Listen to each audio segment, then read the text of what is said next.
Hello friends, तो हम आ गए अपनी नेक्स्ट वीडियो में जिसको हम डिस्कस कर रहे हैं Bihar teaching exam related math से कुछ इम्पोर्टेंट क्वेश्चन। इसमें हमने ऑलरेडी बहुत सारे वीडियोस में क्वेश्चन डिस्कस किया, उसका मैंने अलग से एक प्लेलिस्ट बना के अपलोड किया हुआ है। तो ऑलरेडी टोटल 80 क्वेश्चन हमने डिस्कस कर लिया है, जिसमें हर वैरायटी के क्वेश्चन हमने लिए हैं। आज हम स्टार्ट करेंगे क्वेश्चन नंबर 81 से। So without wasting time let's start. So first question is the price of sugar decreased by 20% due to which a person can now buy 3 kg of sugar more than earlier in rupees 600. Find the earlier price of sugar per kg. चीनी की कीमत में 20% की कमी आई। कितनी? 20% की कमी आई है, जिसके कारण एक व्यक्ति अब 600 रुपए में 3 केजी चीनी अधिक खरीद सकता है।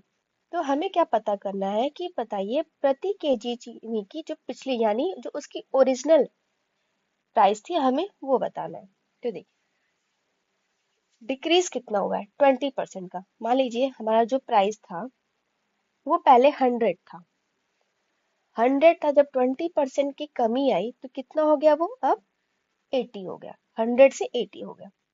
और आपको पता होना चाहिए कि जो प्राइस होता है वो इनवर्सली प्रोपोर्शनल होता है किसके? क्वांटिटी के। ये प्रोपोर्शनल होता है इनवर्सली क्वांटिटी के।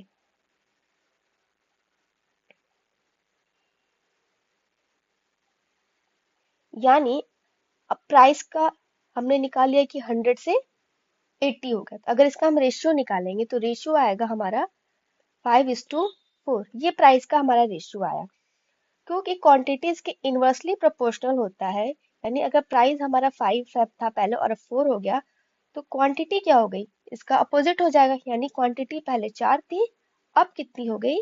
5 हो गई। ठीक है। क्वेश्चन में क्या कह रहा है कि कमी आई जिसके कारण एक व्यक्ति अब 600 रुपए में 3 केजी ज्यादा खरीदता है। यानी पहले वह यूनिट में देखिए, पहले 4 खरीदता था, अब 5 खरीदता है। यानी कितना यूनिट की बढ़ोतरी आई? मतलब कितना यूनिट बढ़ा? 1 यूनिट बढ़ा। 1 यूनिट बढ़ा। और क्वेश्चन में उस यूनिट की वैल्यू कितनी दी है? 3 केजी। रेशियो में जब हमने चेंज किया तो क्वांटिटी पहले क्या थी? 4 थी, अब क्वांटिटी क्या हो गई? 5 हो गई। यानी कितना यूनिट बढ़ा? 1 यूनिट। और क्वेश्चन में उस 1 यूनिट की वैल्यू दी है 3 केजी। तो अगर 3 केजी 1 यूनिट की वैल्यू 3 केजी है, तो पहले हम कितना खरीदते थे? पहले हम खरीदते थे 4 मल्टीप्लाइड बाई 3, 12 केजी। ये हो गया हमारा 12 केजी। और बाद में कितना खरीदते थे? 15 केजी। ये हो गया 15 केजी। क्वेश्चन में ये कह रहा है कि जिसके कारण एक व्यक्ति 600 रुपए में, प्राइस कितना दिया? 600 रुपए में खरीदता है, 3 केजी अधिक खरीदता है। तो पहले जो चीनी की कीमत थी वो हमें बताइए। पहले वो कितना खरीदता था? 12 केजी। कितने रुपए में? 600 रुपीज में। तो हमारा प्राइस कितना हो जाएगा? 600 को हम 12 से डिवाइड करेंगे तो कितना आएगा हमारा? 5 केजी। यानी अब वो कितना कर रहा है? 1 केजी 50 रुपीज में। पर केजी वो कितने में खरीद रहा है? 50 रुपए में। एक सेकेंड, ये हो गया 50 रुपीज पर केजी। ये अब आपका खरीद रहा है 50 रुपीज पर केजी। ये हो गया आपका फाइनल आंसर। यानी option B is the correct answer. कैसे करेंगे? पहले आप वैल्यू लिख लेंगे प्राइस का, और प्राइस और क्वांटिटी एक दूसरे के इनवर्सली प्रोपोर्शनल होते हैं। यानी प्राइस आपका जितना आएगा उसका अपोजिट आपका क्वांटिटी आ जाएगा। फिर क्वेश्चन में बोला था कि पहले के कंपैरिजन में वो 3 केजी ज्यादा खरीदता है, लेकिन हमारे क्वेश्चन में जो हमने सॉल्व किया है उसके अकॉर्डिंग वो 1 यूनिट ज्यादा खरीद रहा है। और इसमें क्वेश्चन में लिख देंगे कि 1 यूनिट की वैल्यू 3 केजी दी है। अब पूछ रहा है कि 600 रुपए में वो खरीदता था पहले 12 केजी और 15 केजी। और हमें क्या पता करना है कि पर केजी वो कितना खरीदता है। यानी 600 में जब आप 12 से डिवाइड करेंगे तो आपका आएगा 50 रुपीज केजी। यानी पर केजी वो कितना खरीद रहा है? 50 रुपए में। अगर आपसे बाद वाली वैल्यू पूछती, यानी ये वाली वैल्यू पूछती, तो आप क्या करते? 600 को 15 से डिवाइड करते, तब आपका आंसर आता 40 रुपीज पर केजी। बट ये हमारा आंसर नहीं हुआ। क्यों? क्योंकि हमसे ओरिजिनल वैल्यू पूछी है। Question number 82। By selling 144 pence, Mahesh suffered a loss equal to the selling price of 96 pence. His loss percentage 144 मुर्गियों को बेचने पर महेश को 96 मुर्गियों के विक्रय मूल्य के बराबर हानि होती है। तो उसका हानि परसेंट क्या होगा? यहाँ पे ये हैंस दिया है, पेन नहीं दिया है। ठीक है, तो क्वेश्चन क्या है अब देखिए। 144, ठीक है, by selling 144, hence Mahesh suffered a loss equal to the selling price of 96 है। लॉस कब होता है? जब आपका जब आप कॉस्ट प्राइस में से सेलिंग प्राइस को वो सॉरी कॉस्ट प्राइस आपकी जब ज्यादा कम हो और सेलिंग प्राइस आपका ज्यादा हो तो आपका क्या होता है? लॉस होता है। यानी जब आप सेलिंग प्राइस में से आप क्या करेंगे? कॉस्ट प्राइस को माइनस करेंगे तो आपका लॉस आ जाएगा। अब क्वेश्चन क्या कह रहा है कि उसको लॉस कितने का हो रहा है? 96 मुर्गियों के विक्रय मूल्य के बराबर हो रहा है। तो हम इसको लिखेंगे ऐसे कि 144, ये हो गया आपका 144 cost price minus 144 selling price equal to 96 selling price. ठीक है, जब आप कॉस्ट प्राइस में से सेलिंग प्राइस को माइनस करोगे तो आपका क्या आ जाएगा? लॉस आ जाएगा। और वो लॉस क्या दिया क्वेश्चन के अकॉर्डिंग? वो लॉस दिया है आपका क्वेश्चन के अकॉर्डिंग 96 मुर्गियों के विक्रय मूल्य के बराबर। अब आप इसको सॉल्व करिए, इसको सॉल्व करेंगे तो हमारा आएगा 144 कॉस्ट प्राइस, सेलिंग प्राइस उधर गया तो आया हमारा 240 सेलिंग प्राइस। ठीक है, अब cost price upon selling price, इनका रेशियो हम निकाल लेंगे। 240 अपॉन 144 इक्वल टू आया 5/3। यानी कॉस्ट प्राइस की वैल्यू कितनी है हमारी? 5 और सेलिंग प्राइस की वैल्यू कितनी है हमारी? 3। तो 5 का खरीदा और 3 में बेचा तो कितने का लॉस हुआ? 2 का लॉस हुआ। 2 का लॉस हुआ। लॉस और प्रॉफिट हमेशा हम किस पे निकालते हैं? कॉस्ट प्राइस पे निकालते हैं। कॉस्ट प्राइस की वैल्यू कितनी दी है? 5। परसेंटेज में चेंज करने के लिए क्या करेंगे हम? 100 से डिवाइड कर मल्टीप्लाई करेंगे तो हमारा कितना आया लॉस? 40% लॉस। यानी option is the correct answer. एक बार मैं फिर से इसको समझा देती हूँ। क्वेश्चन ये है कि 144 मुर्गियों को बेचने पर महेश को 96 मुर्गियों के विक्रय मूल्य के बराबर हानि होती है। ठीक है, तो हानि निकालने के लिए हम क्या करते हैं? कॉस्ट प्राइस में से जब हम सेलिंग प्राइस को माइनस करते हैं तो हमारा लॉस निकलता है। कॉस्ट प्राइस में से जब आप सेलिंग प्राइस को माइनस करते हो तो आपका क्या आता है? लॉस निकलता है। ठीक है, अब क्वेश्चन के अकॉर्डिंग क्या दिया है कि टोटल आर्टिकल यहाँ पे क्या दिया? मुर्गियां दी, यानी 144 मुर्गियों का कॉस्ट प्राइस माइनस 144 मुर्गियों का सेलिंग प्राइस, ये हो गया। अब लॉस क्या दे रहा? लॉस क्वेश्चन के अकॉर्डिंग दिया है 96 मुर्गियों के विक्रय मूल्य की, यानी सेलिंग प्राइस के बराबर दिया। ये हमारा इक्वेशन बन गया जो यहाँ पे हमने बनाया था। अब क्या करेंगे? जब आप इसको सॉल्व करेंगे तो आपका कॉस्ट प्राइस और सेलिंग प्राइस का रेशियो निकलेगा जिसमें आप कॉस्ट प्राइस की वैल्यू निकालेंगे और सेलिंग प्राइस की वैल्यू निकालेंगे। तो कॉस्ट प्राइस की वैल्यू यहाँ पे आ रही थी 5 और सेलिंग प्राइस की वैल्यू आ रही थी 3। यानी कि कोई आर्टिकल हमने 5 में बेचा और खरीदा और 3 में बेचा तो लॉस हमें कितने का हुआ? लॉस हुआ हमें 2 का। लॉस और प्रॉफिट हम हमेशा मेजर करते हैं, सॉल्व करते हैं कॉस्ट प्राइस पे। तो कॉस्ट प्राइस की वैल्यू दी थी 5। अब इसको परसेंटेज में चेंज करने के लिए हमने 100 से मल्टीप्लाई किया तो हमारा लॉस कितना आया? 40%। अब ये जो लॉस वाला आपको, जैसे मैं एक और एग्जांपल देके समझाती हूँ कि अगर हमने 100 में कोई चीज खरीदी और उसको 80 में बेचा तो लॉस कितना निकालेंगे? लॉस निकालने के क्या करेंगे? मान लीजिए ये हमारा कॉस्ट प्राइस है और ये हमारा सेलिंग प्राइस है और हमें फाइंड करना है कि लॉस कितना आ रहा है हमारा। तो हम क्या करेंगे? कॉस्ट प्राइस में से सेलिंग प्राइस को माइनस करेंगे। 100 माइनस 80, ये हमारा लॉस कितना हुआ? ये 20 का लॉस हुआ। सेम यही क्वेश्चन में इसको करके दिया हुआ है, ठीक है। आर्टिकल की वैल्यू दे दी है और बोल दिया है कि लॉस हमें उतना हो रहा है, विक्रय मूल्य के बराबर हो रहा है। यहाँ पे हमने क्या किया, तो वही लॉस यानी जो लॉस हो रहा है वो विक्रय मूल्य के बराबर हो रहा है, तो उसको हमने 96 सेलिंग प्राइस कर दिया। और अगर मान लीजिए हमारा कॉस्ट प्राइस है 100 और सेलिंग प्राइस 120, यानी हमने 100 में खरीदा और 120 में बेचा, तो अब अगर हम क्या हो रहा है, हमें प्रॉफिट हो रहा है। प्रॉफिट कितने का हो रहा है, जब हम सेलिंग प्राइस में से कॉस्ट प्राइस को माइनस करेंगे तो हमारा क्या आएगा, 120 माइनस 100 इक्वल टू 20। ये हो गया हमारा प्रॉफिट और ये हो गया था हमारा लॉस। ठीक है, आई होप अब आपको क्वेश्चन समझ में आया होगा। नाउ आई थिंक ये क्वेश्चन मिस हो गया है।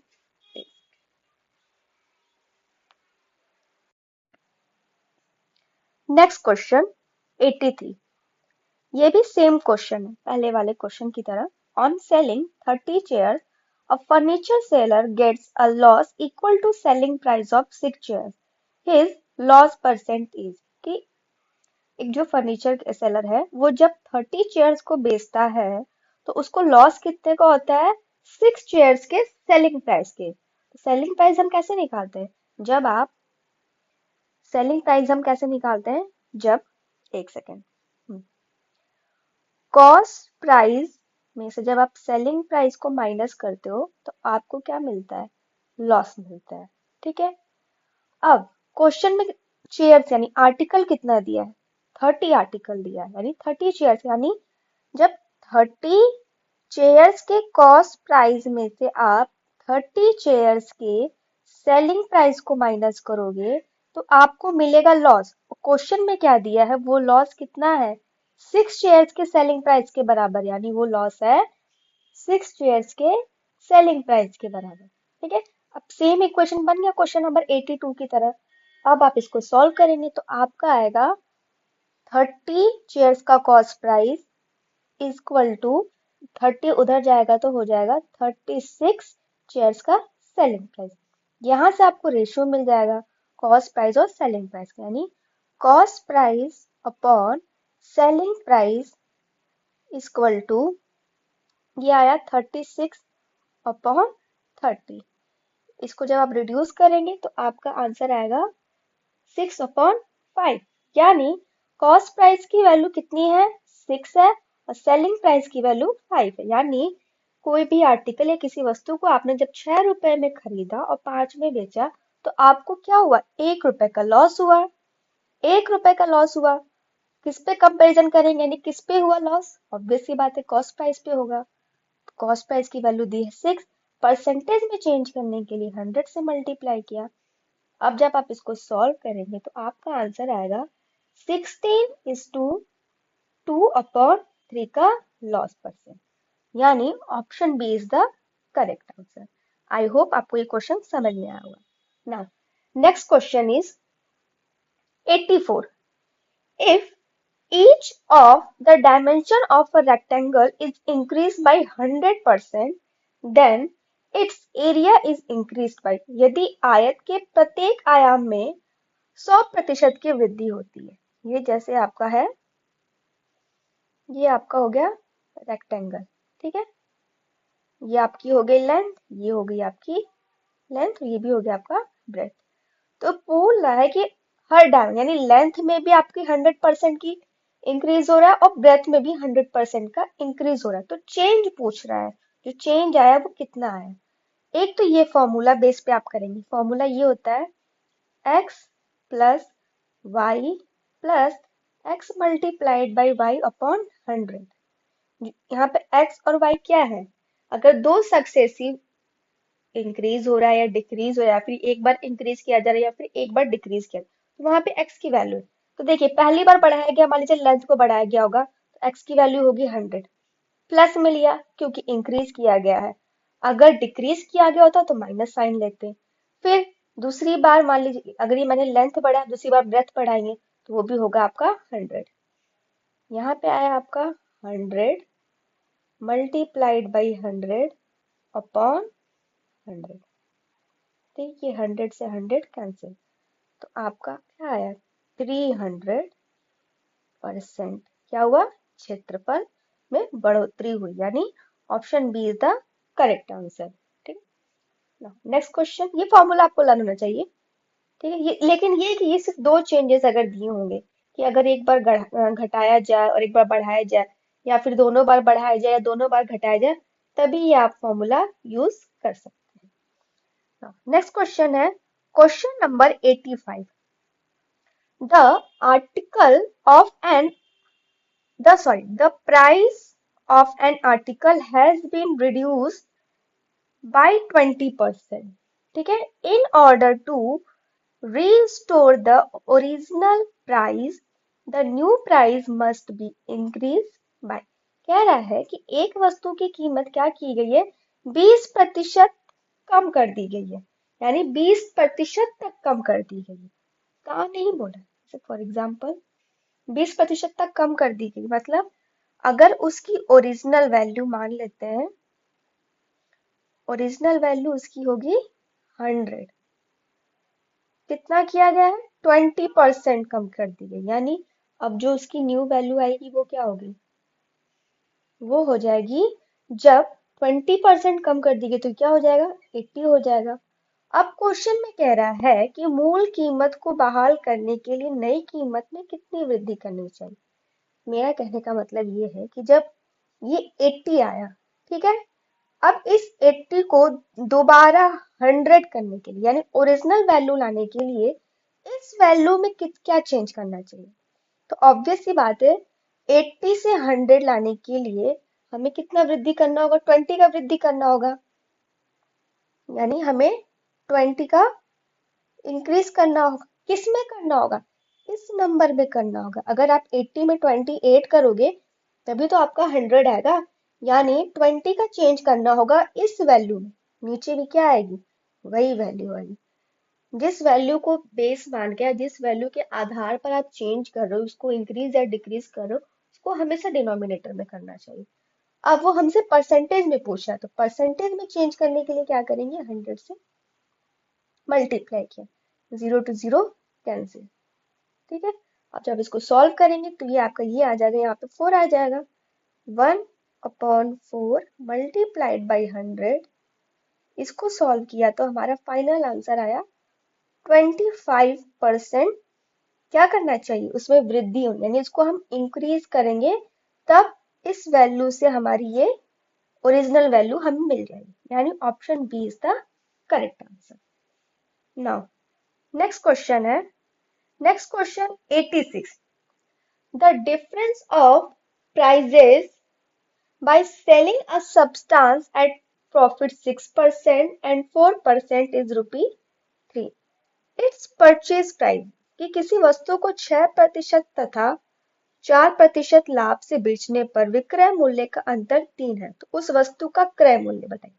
ठीक है, क्या कह रहा है कि कोई वस्तु है, उसको बेचा गया 6% के लाभ पे, यानी 6% के लाभ पे क्या हो जाएगा, मान लीजिए उसका कॉस्ट प्राइस क्या है, कॉस्ट प्राइस हम मान लेंगे 100 है। ठीक है, अब सेलिंग प्राइस में इसको दिया है कि पहला सेलिंग प्राइस है, ऐसे लिख लेंगे SP1, दूसरा लिख दिया SP2, यहाँ पे सेलिंग प्राइस 1, सेलिंग प्राइस 1 और 2 दिया। पहला दिया है कि इसको 6% लाभ, यानी 6% प्रॉफिट पे, ये क्या हो जाएगा हमारा 106।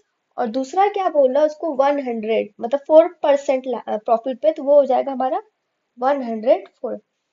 अगर हम यहाँ से इसका डिफरेंस निकालें तो यहाँ से डिफरेंस कितना आ रहा है हमारा 2 का, बट क्वेश्चन के अकॉर्डिंग क्या दिया है, उन दोनों का डिफरेंस दिया है 3, यानी इसकी वैल्यू हो गई 3। 1 यूनिट की वैल्यू हमने निकाला तो कितना आया, 3/2, ये आया हमारा 1 यूनिट का वैल्यू। अब क्वेश्चन में क्या पूछ रहा है कि हमें क्रय मूल्य पूछा है, यानी हमें कॉस्ट प्राइस की वैल्यू फाइंड करनी है। कॉस्ट प्राइस की वैल्यू क्या होती है, हमेशा 100 होती है आपस में, तो 100 का वैल्यू निकालेंगे तो ये आएगा हमारा 3/2 मल्टीप्लाइड बाई 100, तो हमारा फाइनल आंसर कितना आया, 150 रुपीज। ये आया हमारा रुपीज 150, यानी option C is the correct answer.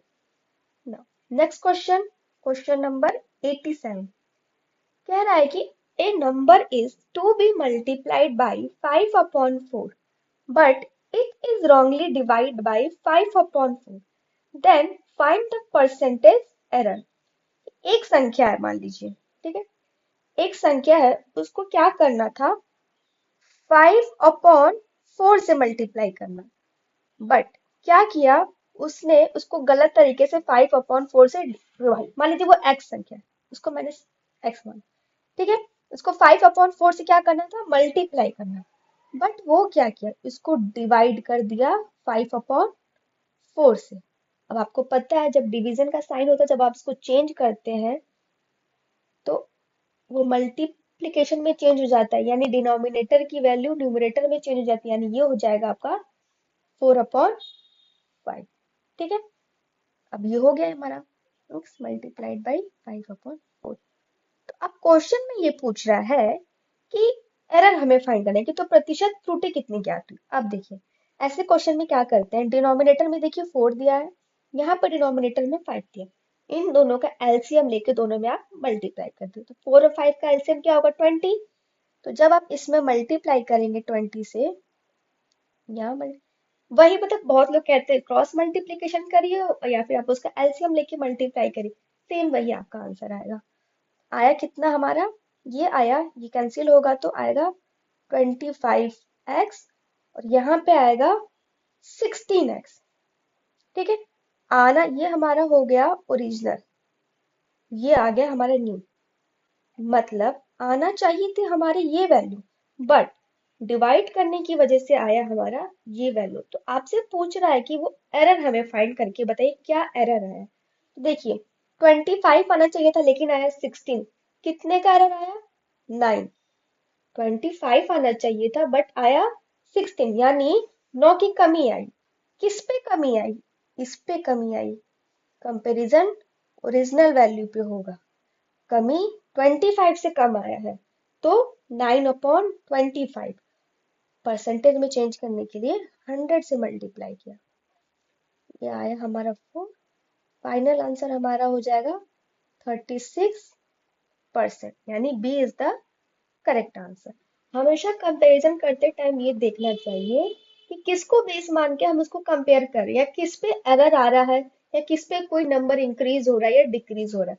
तो यहाँ पे 25 से हमें कंपेयर करना था कि जो न्यू वैल्यू आ रही कितनी कम आ रही, तो 9 कम आ रही, तो 9/25 मल्टीप्लाइड बाई 100, 36% का एरर आया। नेक्स्ट क्वेश्चन है question number 88।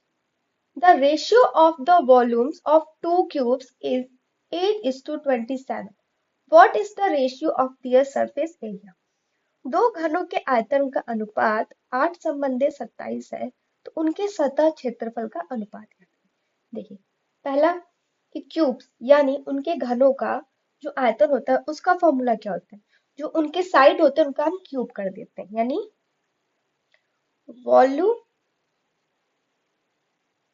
Volumes of cubes, ठीक है। पहला मान लेंगे A1 है, A1 साइड है और दूसरा A2 साइड है, इनका जब आप क्यूब करेंगे तो इनका वॉल्यूम निकल गया। क्वेश्चन के अकॉर्डिंग इनका रेशियो कितना दिया है, मान लीजिए ये दिया है, मतलब क्वेश्चन में दिया है 8:27, ठीक है, ये वॉल्यूम का फॉर्मूला होता है, ठीक है। तो अगर हम दोनों साइड की वैल्यू निकालें, यानी A1/A2, तो ये आ जाएगा इसकी पावर 1/3, ये आ जाएगा 27 टू दी पावर 1/3। इसको जब आप आगे सॉल्व करेंगे तो ये आपका आंसर आएगा 2/3। ये साइड्स की वैल्यू निकल रही है, बट हमसे क्वेश्चन में क्या पूछा है, सरफेस एरिया का हमें रेशियो निकालना है, यानी उनके सतह के क्षेत्रफल का हमें अनुपात निकालना है।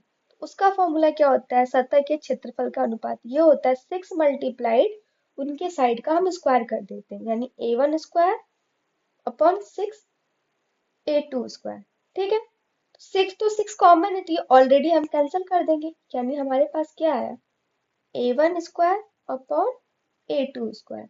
क्वेश्चन में हमने ऑलरेडी निकाले, A1 की वैल्यू क्या दी, A1 की वैल्यू दी है 2, यानी 2 का स्क्वायर 4, A2 की वैल्यू दी है 3, यानी 3 का स्क्वायर 9।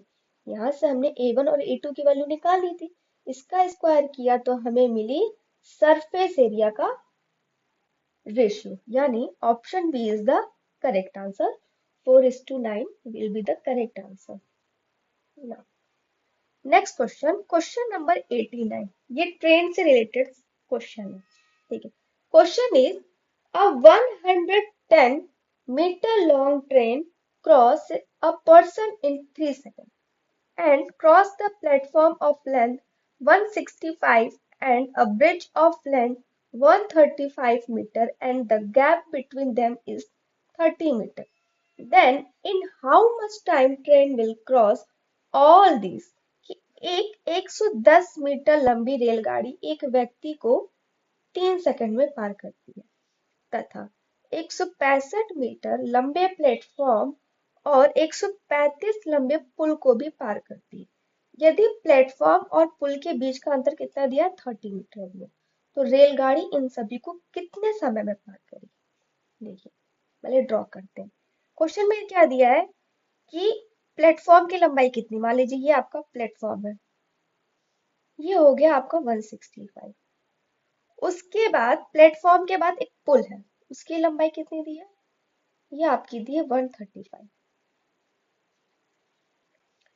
आगे ये कह रहा है कि प्लेटफॉर्म और पुल के बीच का अंतर दिया है 30 मीटर, यानी ये जो डिस्टेंस दिया है, डिफरेंस, ये दिया आपका 30 मीटर, ठीक है। अब मान लीजिए एक ट्रेन है, ठीक है, ये क्रॉस करेगी, उस ट्रेन की लेंथ कितनी है? ये दी है 110 मीटर, ठीक है।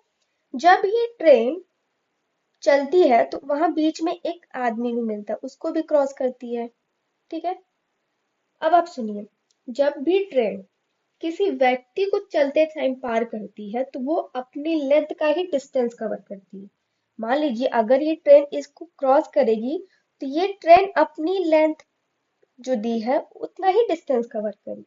लेकिन अगर ट्रेन कभी किसी प्लेटफॉर्म को क्रॉस करे या कभी उसके बाद, या मान लीजिए कोई पुल है या सुरंग है उसको पार करे, तो अपनी लेंथ को तो ट्रेवल करती है उतना डिस्टेंस, साथ में उस प्लेटफॉर्म, उस सुरंग और उस पुल का भी जो डिस्टेंस, जो लेंथ दी होती उसको भी कवर करती है, ठीक है। अब क्वेश्चन के अकॉर्डिंग क्या दिया है कि जब ये 110 मीटर रेलगाड़ी एक व्यक्ति को कितने सेकंड में पार कर रही है?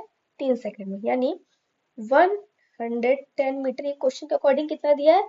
ये इसको 3 सेकंड में क्या कर रही है? क्रॉस कर रही है। तो यहाँ से हम 1 मीटर निकालेंगे कि 1 मीटर तक कितना सेकंड में क्रॉस करेगी, तो 3/110 इतने में क्रॉस करेगी सेकंड में। अब इसको यहाँ पे हम छोड़ देते हैं, ठीक है। अब देखिए, उसने व्यक्ति को क्रॉस कर लिया, अब उसके बाद आता है उसका पुल और उसके बीच का डिफरेंस और वो प्लेटफॉर्म जो भी है। तो जब ट्रेन उसको क्रॉस करेगी तो उसके डिस्टेंस को भी, या जो उसकी लेंथ है उसको वो ऐड कर लेगी, यानी 165 प्लस 30 प्लस 135 प्लस उस ट्रेन की जो लंबाई वो खुद उसको भी ऐड करेंगे, यानी वो उस लंबाई को भी पार करेगी, इतना वो डिस्टेंस कवर करेगी। इसको जब आप ऐड करिए, इसको जब आप ऐड करेंगे तो ये आएगा 10, 4, ये आया 4, यानी 440, ये इसका टोटल आ गया डिस्टेंस। इतना डिस्टेंस, ये मतलब इतना मीटर डिस्टेंस ये कवर करेगी। तो क्वेश्चन में पूछ रहा है इतना डिस्टेंस कवर करने में ट्रेन को कितना टाइम लगेगा। अब हमने ऑलरेडी यहाँ पे निकाल लिया है कि 1 मीटर कवर करने में उसको टाइम लग रहा है 3/110 सेकेंड। तो इतना डिस्टेंस यानी 440 मीटर कवर करने में कितना टाइम लगेगा, तो 3/110 मल्टीप्लाई हो जाएगा इससे, ठीक है। 0 to 0 कैंसिल, 3/11 मल्टीप्लाइड बाई 44, ये हो गया 11 से ये कैंसिल हो गया, 4 आया। 3 मल्टीप्लाइड बाई 4 इक्वल टू ये आया आपका 12 सेकेंड, यानी 12 सेकेंड, यानी option C is the correct answer कि 12 सेकेंड में वो उसको पार। हमेशा याद रखिए, अगर ट्रेन किसी व्यक्ति को क्रॉस कर रही है तो वो सिर्फ अपनी लंबाई क्रॉस करेगी, लेकिन अगर वो प्लेटफॉर्म या पुल या सुरंग को पार कर रही है तो उनका जो भी लेंथ और डिस्टेंस है वो भी वो ऐड हो जाएगा।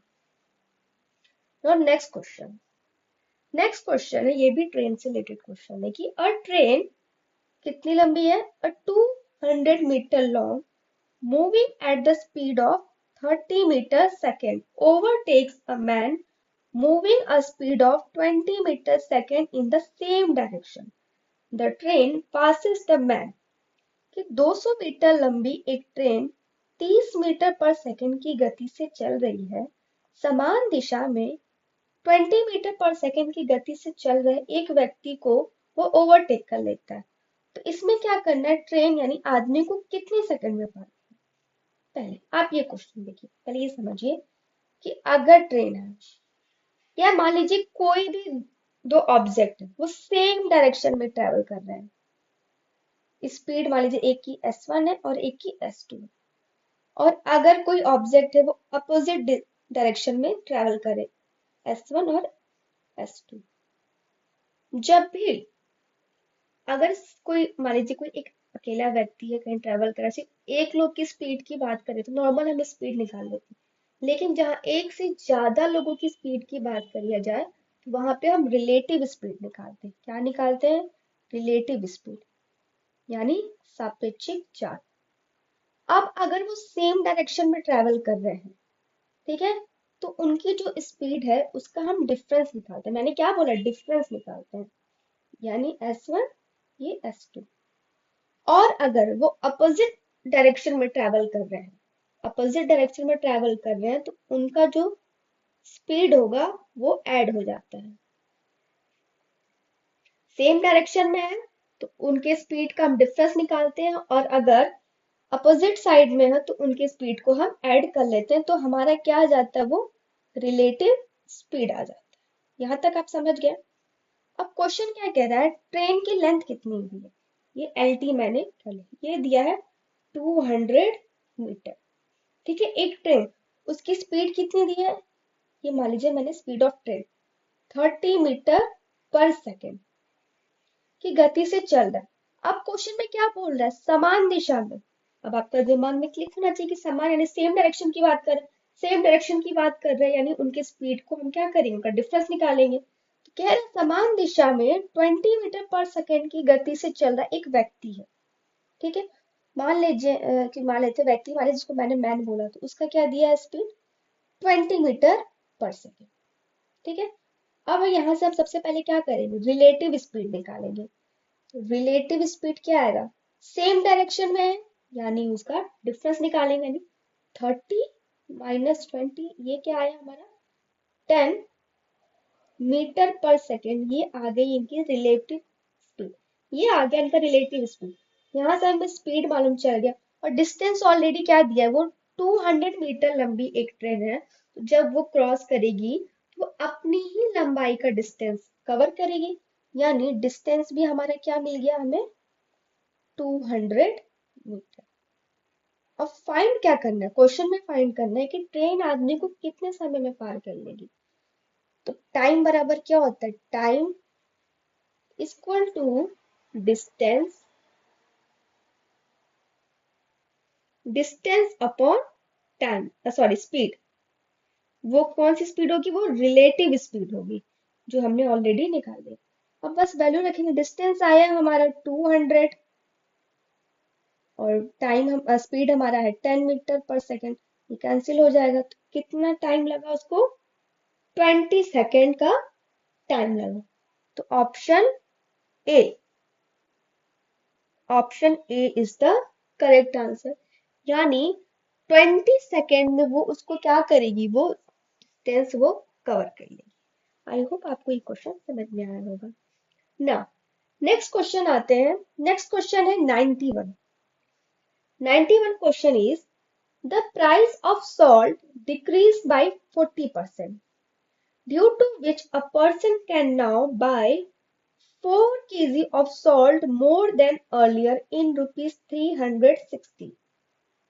Find the earlier price of salt per kg, कि नमक की एक कीमत में 40% की कमी आई है, जिसके कारण एक व्यक्ति अब 360 रुपए में 4 केजी नमक अधिक खरीद सकता है। प्रति केजी नमक की पिछली कीमत बता। ठीक है, पहले भी मैंने बताया है कि प्राइस और क्वांटिटी एक दूसरे के इनवर्सली प्रोपोर्शनल होते हैं। जितना प्राइस बढ़ेगा उसके अपोजिट में उतना उसका क्वांटिटी कम होगी। तो पहले क्या दिया, मान लीजिए पहले आपका प्राइस दिया है 100 था, कमी कितने की आई 40%, यानी 40% डिक्रीज हुआ, यानी कितना हो गया ये 60 हो गया।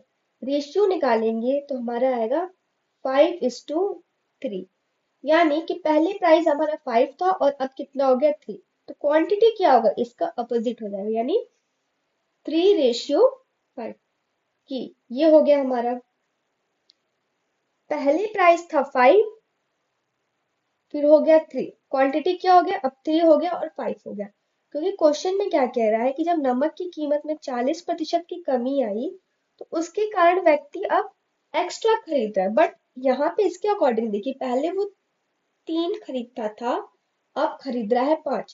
कितना अधिक खरीद रहा है, 2 ज्यादा खरीद रहा है, 2 वो ज्यादा खरीद रहा है। क्वेश्चन में अकॉर्डिंग उस 2 की वैल्यू क्या दी, उस 2 की वैल्यू दी है 4 केजी। अब 1 यूनिट की वैल्यू जब हमने निकाली तो कितनी आई, 2 केजी। ठीक है, अब क्वेश्चन में क्या पूछ रहा है कि प्रति केजी नमक की पिछली कीमत बताइए। प्रति केजी नमक की हमें क्या करना है, पिछली कीमत बताना है। तो देखिए 1 यूनिट की वैल्यू 2 केजी आ गई, तो यहाँ से हम निकालेंगे इसकी वैल्यू।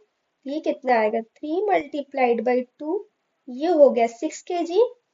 इसकी वैल्यू निकाली तो 5 × 2, ये आ गई हमारी 10 केजी। कि पहले वो 6 केजी खरीदता था, अब वो 10 केजी खरीदता है। हमसे इसकी वैल्यू पूछा है कि टोटल जब वो 6 केजी खरीदता था तो प्रति केजी नमक की कीमत बताइए।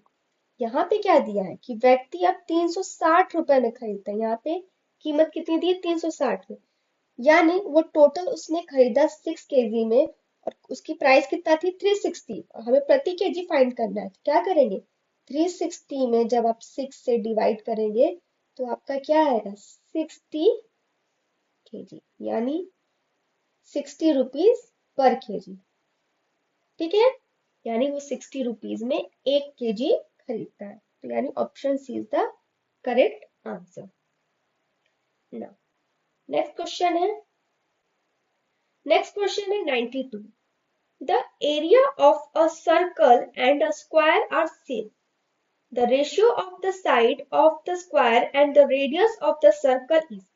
एक वृत्त है तथा एक वर्ग का क्षेत्रफल समान दिया है। ठीक है, तो पहले वृत्त यानी सर्कल, वृत्त का पहले क्या लिखेंगे हम, ये वृत्त है, सर्कल और एक वर्ग है। क्या कह रहा है, इनका क्षेत्रफल समान है, तो क्षेत्रफल लिख लेंगे। वृत्त का क्षेत्रफल का फॉर्मूला होता है πr², रेशियो वर्ग का होता है साइड का स्क्वायर, साइड का स्क्वायर, ये होता है साइड स्क्वायर। ठीक है, अब क्या कह रहा है कि वर्ग की भुजा का वृत्त की त्रिज्या से अनुपात करना है, कि इसकी जो भुजा है इसकी त्रिज्या से हमें अनुपात करना है। क्वेश्चन में क्या कह रहा है, ठीक है, पहले वर्ग क्वेश्चन में सॉल्व करने से पहले आप देख लेंगे किसका किसके कंपैरिजन करने के लिए बोल रहा है। दिया तो इसमें वृत्त और त्रिज्या का करके दिया है, सॉरी यहाँ पे समान दिया है, एक second sorry,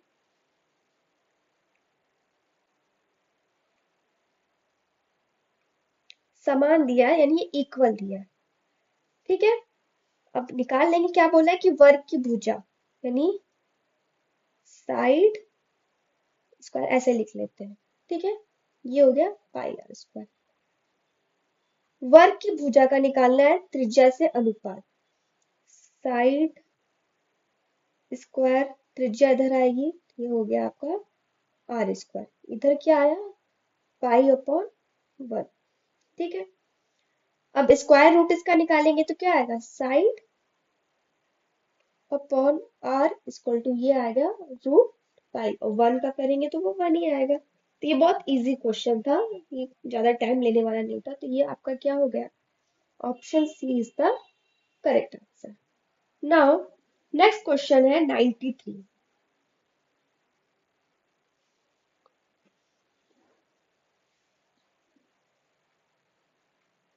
A 110-meter long train crosses a man who is running with a speed of 6 kilometre per our in opposite direction. ये देखिए क्या दे रहा है, ये बोल रहा है अपोजिट डायरेक्शन की बात कर रहा है इन 6 सेकेंड कि 6 सेकेंड में. Then what is the speed of train. Train की इसमें हमें क्या करनी है, फाइंड, हमें स्पीड फाइंड करनी है. एक यहाँ पे भी हम क्या करेंगे, रिलेटिव स्पीड निकालेंगे. पहले देखते हैं कि क्वेश्चन में दिया क्या है. ट्रेन की लेंथ दी, यानी लेंथ ऑफ ट्रेन दिया आपका 110 मीटर, ये दिया है. कह रहा है कि वो विपरीत दिशा में, यानी जो ट्रेन की स्पीड है वो दी है आपकी 6 किलोमीटर पर आवर. और हमें फाइंड क्या करना है कि जो व्यक्ति है, यानी जो आदमी है, उसकी स्पीड. सॉरी सॉरी सॉरी, यहाँ पे क्या किया है, उस आदमी की स्पीड दी है, तो ये हो जाएगा स्पीड ऑफ मैन. ये दिए 6 किलोमीटर पर आवर. हमें फाइंड करना है स्पीड ऑफ ट्रेन, ये मान लेंगे हम एक्स. अच्छा, ये क्या है, ये अपोजिट डायरेक्शन में है, ये अपोजिट डायरेक्शन में है, तो इनका रिलेटिव स्पीड आप निकालेंगे तो ये प्लस हो जाएगा, यानी 6 प्लस ये इनका हो गया रिलेटिव स्पीड. अब सॉल्व करते हैं. डिस्टेंस हमें मिल गया है, रिलेटिव स्पीड हमें फाइंड करनी है, और टाइम हमें ऑलरेडी दिया है सेकंड. तो ये होता है speed equal to distance upon time. Speed लिखा हमने 6 + x equal to distance 110 upon में टाइम कितना दिया है 6. ठीक है, अब इसको सॉल्व करते हैं.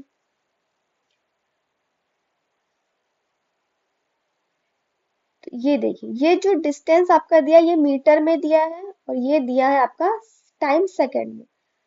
अब देखिए मीटर पर सेकंड में दिया. ऑप्शन में आपने देखा कि सारे जो ऑप्शन है वो तो किलोमीटर पर आवर में दिए हैं. तो मीटर पर सेकंड को किलोमीटर पर आवर में आप चेंज करने के लिए, यानी जब छोटे से वैल्यू में चेंज करेंगे तो क्या करेंगे, 18/5 से मल्टीप्लाई करेंगे.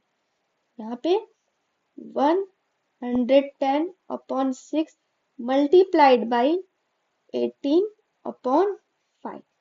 इससे हम इसको सॉल्व करेंगे. 5 2 जा 10, 5 2 जा 10, ये हो गया 6 3 जा 18. अब यहाँ पे आया 6 + x equal to 22 multiplied by 3. 6 + x equal to 66. x equal to 66 minus 6, x equal to आया 60 किलोमीटर पर आवर. तो जो ट्रेन की स्पीड आई वो कितनी आई, 60 किलोमीटर पर आवर, यानी option C is the correct. Question में हमसे क्या पूछा था, क्वेश्चन में हमसे ट्रेन की स्पीड पूछा था, और उसकी वैल्यू हमने x मान ली थी, तो ये हमारा आ गया final answer. Now next question है, next question 94. The price of x reduce to 75%. क्या कह रहा है कि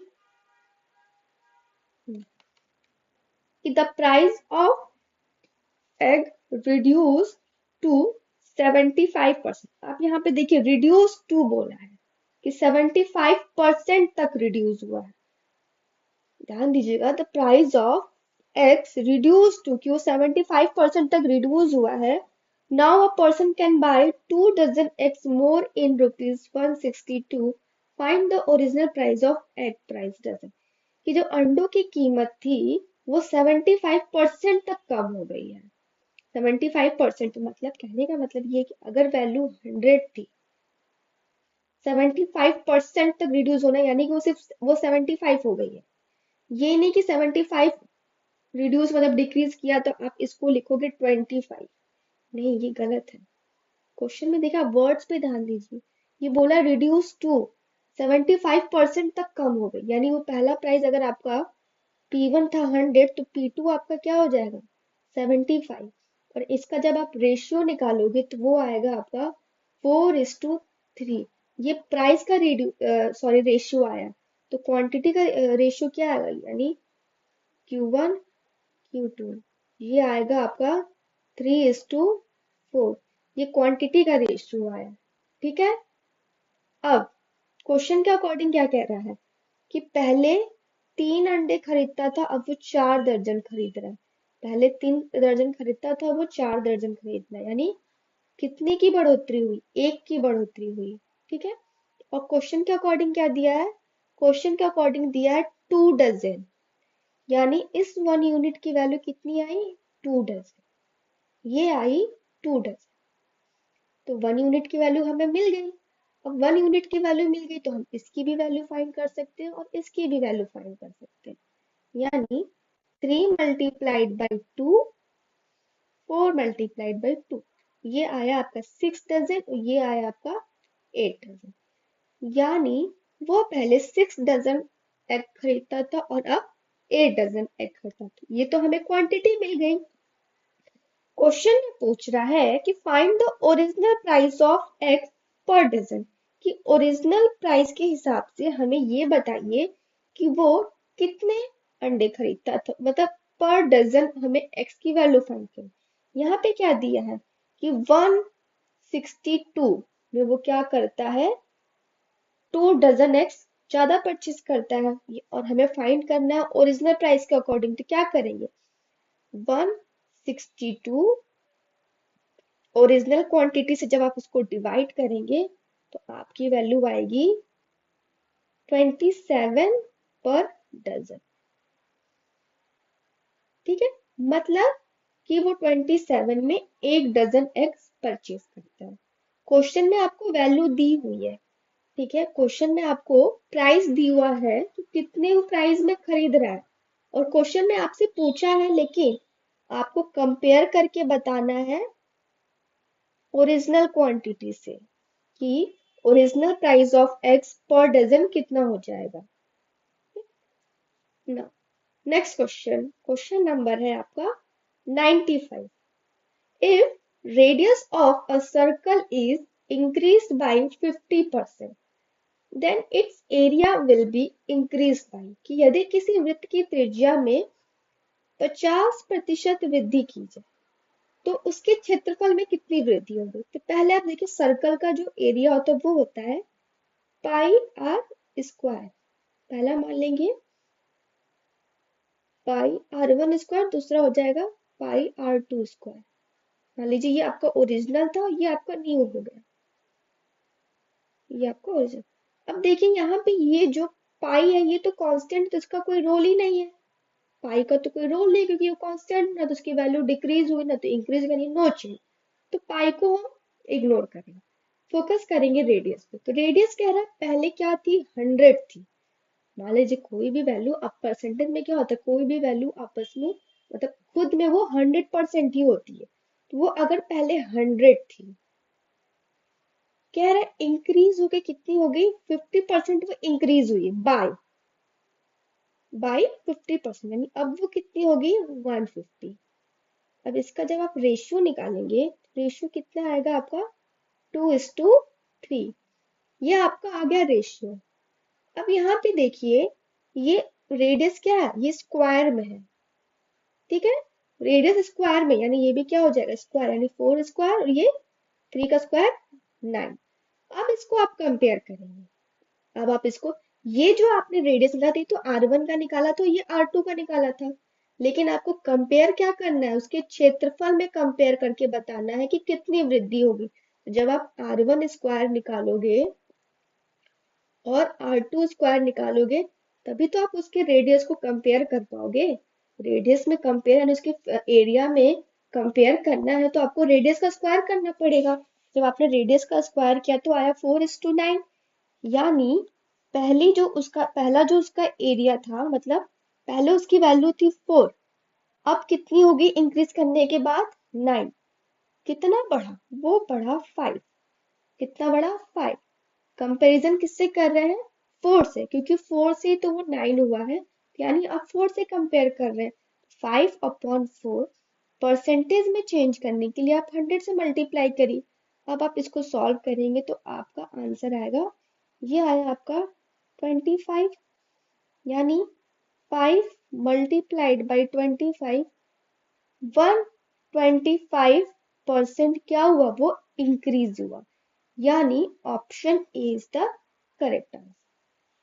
कभी भी ऐसे क्वेश्चन में जब भी फॉर्मूले होता एरिया बात हो गया, सरफेस एरिया बात हो गया या वॉल्यूम की बात हो गई, तो उसमें आप कंपेयर करते टाइम देखेंगे कि उसका स्क्वायर हो रहा है कि क्यूब हो रहा है, क्या वो रिड्यूस हो रहा है, हाफ हो रहा है, तब उसके बाद आप कंपेयर करेंगे।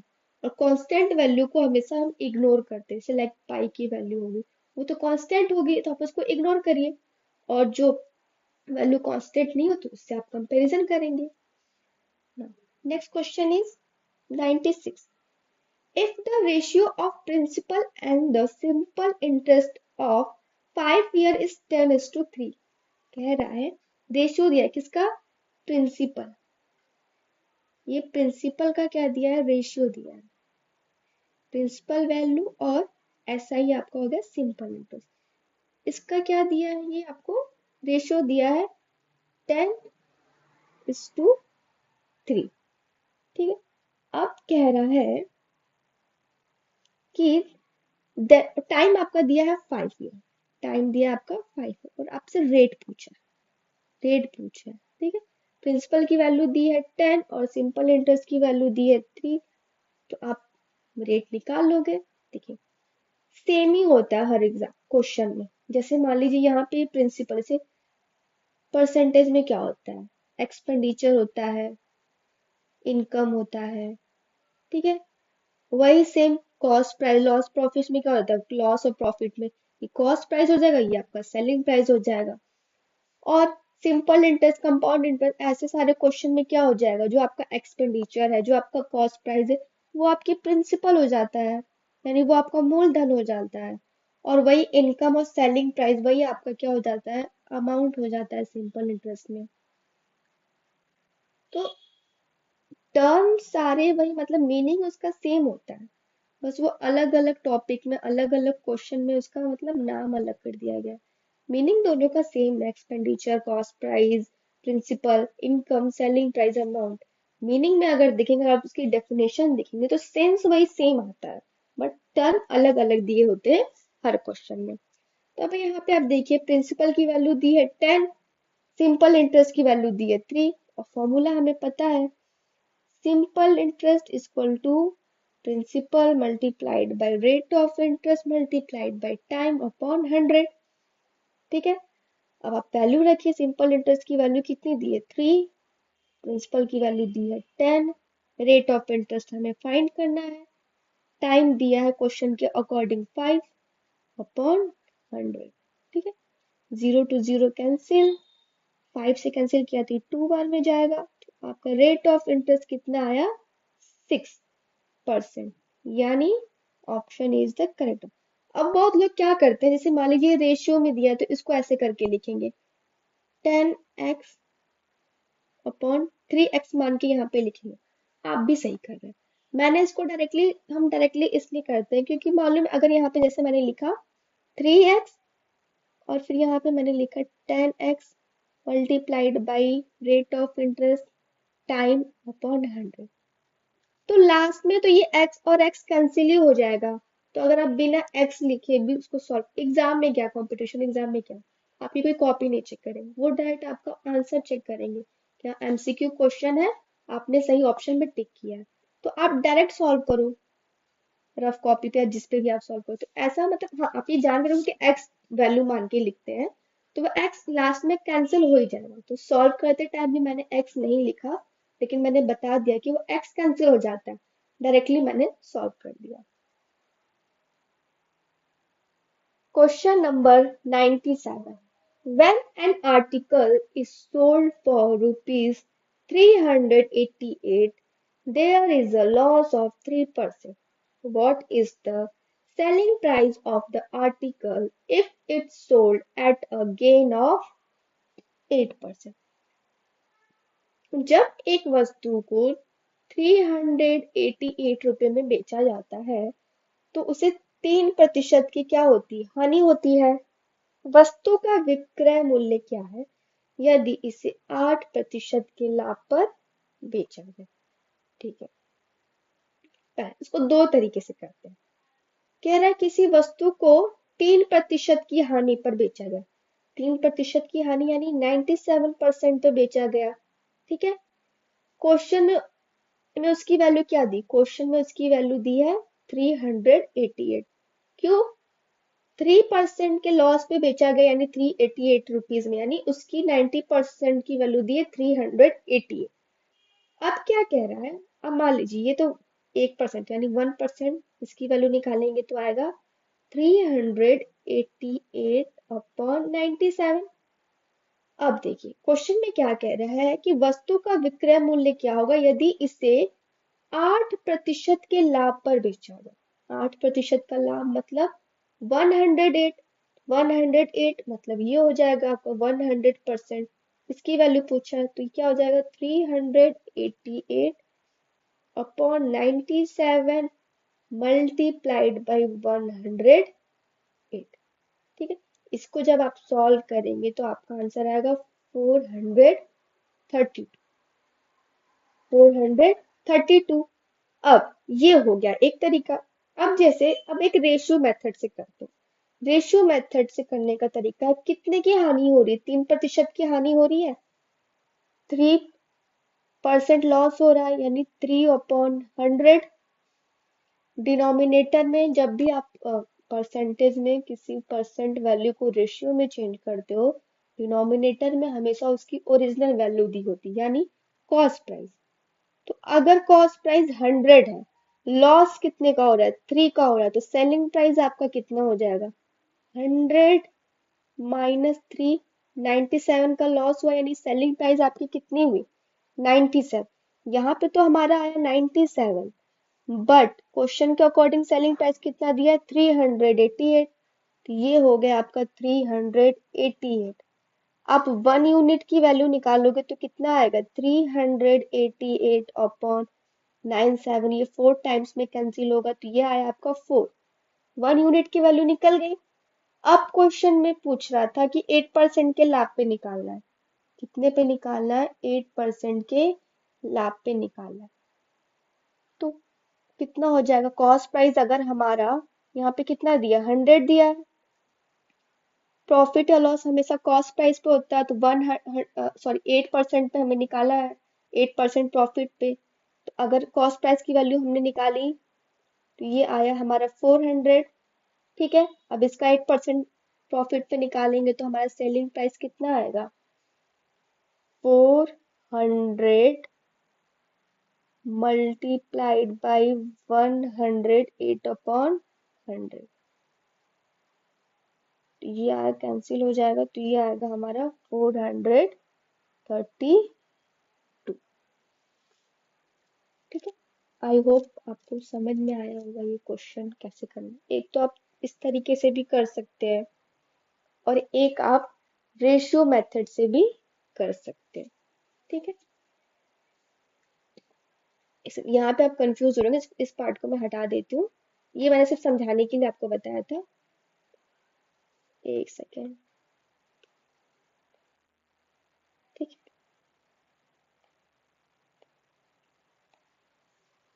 जब यहाँ से आपकी 1 यूनिट की वैल्यू निकल गई और आपसे पूछा है कि 8% प्रॉफिट पे निकालना है, तो ये होगा आपका 108 का 4 मल्टीप्लाइड बाई 108। तो ये हो जाएगा आपका 432। ठीक है, ये हो जाएगा। वो जो 100 मैंने निकाला था, 100 वो कॉस्ट प्राइस की वैल्यू निकाली थी, समझाने के लिए कि अगर आपसे कॉस्ट प्राइस की भी वैल्यू पूछ दे तो यहाँ पे डिनोमिनेटर में तो 100 है, 1 यूनिट की वैल्यू 4 है, तो कॉस्ट प्राइस आपका 400 हो जाए, वो मैंने समझाने के लिए बताया था। तो आपका फाइनल आंसर क्या हो जाएगा, 432, यानी option B is the correct answer. Now question number 98, ये कॉइन से रिलेटेड क्वेश्चन है। A bag contains 1 rupees 5, 1 rupee 50 paise and 25 paisa coins. The value of rupees 150 paise and 25 paise coins are in the ratio 5:2:3 respectively. If total number of coins is 420, then what will be the total value of all coins? कि एक थैले में दिया 1 रुपया और 50 पैसों 25 पैसे के सिक्के दिए हैं, ठीक है, और उनका रेशियो दिया है। पहले सॉल्व करते हैं। ये आपका क्वेश्चन नंबर, देखिए कॉइन दिया, कॉइन कितना दिया आपका, टोटल 420 दिया, ये आपका कॉइन दिया।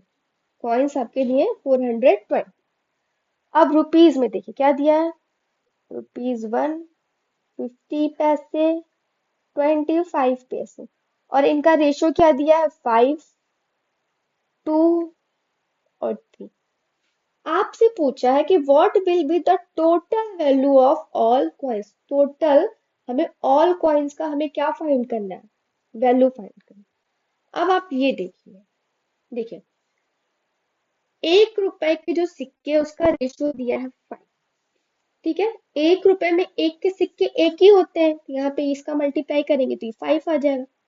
और अब आप देखिए 1 रुपए में 50 पैसे के सिक्के कितने होते हैं, 2 होते हैं।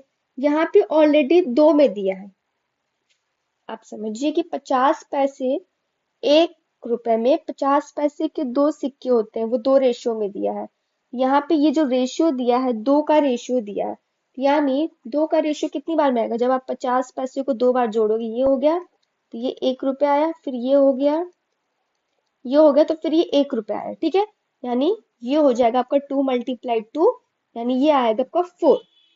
अब 25 पैसे कितने होंगे, 1 रुपए में 25 पैसे के 4 सिक्के होते हैं, तो 3 का रेशियो दिया तो 3 में कितने हो जाएंगे, 3 × 4 यानी ये 12 हो जाएंगे। अब इसको जब ऐड करेंगे तो ये आया आपका 21। क्वेश्चन के अकॉर्डिंग क्या दिया है, 420 कॉइन्स दिए हैं। ये 420 कॉइन थी, यहाँ से तो हमने 21 निकाला, यहाँ पे दिया है 420 कॉइन, तो एक की वैल्यू कितनी है, एक की वैल्यू बाई 20। अब आपसे क्वेश्चन में क्या पूछा है कि आप हमें बताइए कि टोटल कितने सिक्के हैं, तो यहाँ से जब आप ऐड करेंगे तो आएगा 5 + 2 + 3, कितना कॉइन आया, ये आया 10। इनकी वैल्यू जब आप निकालेंगे तो आएगा 20 × 10 = 200। इसका आंसर होगा 200 सिक्के होंगे। ठीक है, ये जो दिया है, ये जो ये रुपीज में दिया और ये भी रुपीज में दिया, तो 1 रुपए में एक ही सिक्का होगा, तो 5 में कितना हो जाएगा, 5 हो जाएगा। 1 रुपए में 50 पैसे के 2 सिक्के होते हैं, 1 रुपए में 50 पैसे के 2 सिक्के होते हैं, तो 2 रुपए में 50 पैसे कितने सिक्के होंगे, 4 होंगे। उसी प्रकार 1 रुपए में 25 पैसे के 4 सिक्के होते हैं, तो 3 रुपए में कितने होंगे, 3 × 4 यानी 12। यहाँ पे जब हमने निकाला और इसको ऐड किया तो टोटल है 21, और 21 की वैल्यू क्वेश्चन के अकॉर्डिंग दी है कितना, 420। यहाँ पे हमने निकाला 21, उसकी वैल्यू दी है 420, तो एक की वैल्यू आ गई 20, ये आ गई 20। और क्वेश्चन में क्या पूछा है कि what will be the total value of all coins, value पूछा है, total value of all coins, तो हमारा यहाँ पे क्या आया, 200, इसकी वैल्यू आ गई। ठीक है, आई होप आपको ये क्वेश्चन समझ में आया होगा। Now next question,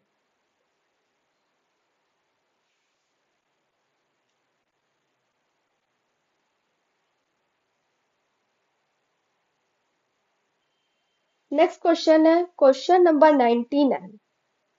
If A, B and C complete a work in 30 days and A and B complete it in 50 days, working together, then C alone will complete it in, कि जब A और B C काम करते हैं मिलके तो 30 days में काम करते हैं, and A and B complete करते हैं उसको 50 डेज में। तो हमसे पूछ रहा है कि C अकेले कब उसको कंप्लीट करें। ठीक है, दिया है A + B + C कितने दिन में कंप्लीट करते हैं, 30 डेज में। नेक्स्ट क्वेश्चन कह रहा है उसी में कि A और B कंप्लीट करते हैं उसको 50 डेज में। C का पूछा है कि वो कितने दिन में कंप्लीट करेगा। टोटल वर्क निकाला, इनका एलसीएम लेके तो कितना आया, 150। ये आया आपका टोटल वर्क। और हमें पता है कि टाइम = होता है जब आप टोटल वर्क में डिवाइड करते हो पर डे वर्क, ये हो गया आपका per day work. Per day work वही आपकी क्या कहलाती है, एफिशिएंसी कहलाती है। तो यहाँ पे हम इन दोनों का जब एफिशिएंसी निकालेंगे, तो जब 150 को 30 से डिवाइड किया तो ए प्लस बी, इन तीनों की एफिशिएंसी नहीं आई, और ए बी को डिवाइड किया तो आया सिर्फ ए बी की एफिशिएंसी। ठीक है, तो अब आप देखिए, अगर ए बी की एफिशिएंसी 3 है तो इसमें से हम सी की एफिशिएंसी नहीं निकालेंगे। अगर आप 5 - 3 करोगे, ये 2 आया है, ये सिर्फ सी की एफिशिएंसी आई। अगर ए प्लस बी प्लस सी, इनके कार्य करने की क्षमता 5 है, और ए और प्लस बी, इनके कार्य करने की क्षमता 3 है, जब आप इसको माइनस करोगे तो उसमें से क्या आएगी, 2 की एफिशिएंसी आएगी, यानी पर डे वर्क करने की जो कैपेसिटी है वो सी की आ गई। ठीक है, अब सी की हमें एफिशिएंसी मालूम चलेगी, 2 आई है, तो आपसे पूछा है कि सी अकेला उस कार्य को कितने समय में करेगा। टोटल वर्क दिया 150, सी की एफिशिएंसी है 2, जब उससे डिवाइड करेंगे तो आएगा हमारा 75 डेज। यानी जब सी अकेला काम करेगा तो वो टोटल 75 डेज लेगा। तो option B is the correct answer. Next question और लास्ट क्वेश्चन है, two trains of length 120 meter and 80 meter are running in the same direction। क्या कह रहा है, सेम डायरेक्शन में। ठीक है, तो रिलेटिव स्पीड आप पहले निकालेंगे। With speed of 40 kilometre per hour and 50 kilometre per hour respectively, the time taken by them to cross each other. दो ट्रेन दिया, ठीक है, पहले की जो लेंथ दी है वो दी है 120 मीटर, दूसरे की दी है 80 मीटर। अब क्या कह रहा है कि समान दिशा में, यानी सेम डायरेक्शन में दिया, यानी एक की दी है 40 किलोमीटर पर आवर, दूसरे की दी है 50 किलोमीटर पर। अब सेम डायरेक्शन में बोला है तो उनका रिलेटिव स्पीड क्या आएगा, उन दोनों का डिफरेंस, यानी 50 माइनस 40, ये आया हमारे 10 किलोमीटर पर आवर। ठीक है, ये क्या आया, ये आया हमारा रिलेटिव स्पीड। अब मैंने ऑलरेडी बताया था कि जब ट्रेन डिस्टेंस कवर कर रही है, दो ट्रेन है और डिस्टेंस कर रही है cover opposite direction, sorry same direction में, तो उन दोनों का क्या होगा, उन दोनों की लंबाई आपस में ऐड, मतलब एक दूसरे की लंबाई के बराबर, यानी उन दोनों का जो लेंथ दिया वो ऐड हो जाएगा। डिस्टेंस क्या हो जाएगा आपका, 120 प्लस 80, कितना आया आपका, 200 मीटर। ओके, डिस्टेंस हमें मालूम चल गया, रिलेटिव स्पीड हमें मालूम चल गई। अब हमें फाइंड करना है कि टाइम कितना लेगा। तो टाइम इक्वल टू डिस्टेंस कितना दिया है, 200 मीटर, स्पीड दिया है 10 किलोमीटर पर आवर। डिस्टेंस हमारा मीटर में है और स्पीड हमारी 10 किलोमीटर पर आवर में है, और ऑप्शंस में सारे जो टाइम दिए हैं वो सेकंड में दिए हैं, मतलब इसको हम चेंज करेंगे मीटर पर सेकंड में। तो 10 किलोमीटर पर आवर को जब आप मीटर पर सेकंड में चेंज करोगे तो आप मल्टीप्लाई करोगे 5/18 से। अब आगे सॉल्व करिए, 218 ऊपर जाएगा, नीचे आया 10 मल्टीप्लाइड बाई 5। अब इसको आप सॉल्व करिए, 0 to 0 कैंसिल, ये जाएगा 5, यानी 4 मल्टीप्लाइड बाई 18, 18 4 जा 72, यानी 72 सेकेंड उसको टाइम लगेगा एक दूसरे को क्रॉस। तो ये आज का था हमारा लास्ट क्वेश्चन। टोटल अब तक हमने 100 क्वेश्चन डिस्कस के लिए, जिसका मैंने अलग से प्लेलिस्ट भी बना के रखा हुआ है। तो अगर आप मेरे चैनल पे नए हैं तो kindly like and subscribe my channel, और इसको ज़्यादा से ज़्यादा शेयर करें, क्योंकि अभी मैं यूट्यूब पे नई हूँ और मैं अभी और बहुत सारे यूट्यूब पे वीडियोस अपलोड करूंगी। अगर आपको कुछ रिकमेंड करना है या कोई सजेशन देना है या कोई एडवाइस देना है तो मुझे कमेंट बॉक्स में कमेंट करके बताइए कि हाँ, नेक्स्ट इस वीडियो पे, इस टॉपिक पे आप वीडियो बनाइए। और कुछ टाइम बाद मैं कॉन्सेप्ट वाइज भी कुछ वीडियोस बनाऊंगी और उसका मैं अलग से प्लेलिस्ट कर दूंगी, कि जिन जो फर्स्ट टाइम मेरे चैनल पे आए या फिर जो फर्स्ट टाइम ट्राई कर रहे हैं या फिर पढ़ रहे हैं, तो उनको कॉन्सेप्ट भी उनका क्लियर हो जाए। और ये सारे जो क्वेश्चंस हैं ये उनके लिए जो प्रैक्टिस कर रहे हैं कि हाँ, इसमें उनको मिसलेनियस मिक्स क्वेश्चन, हर वैरायटी के क्वेश्चन उनको मिल जाए। तो thank you so much and have a nice day.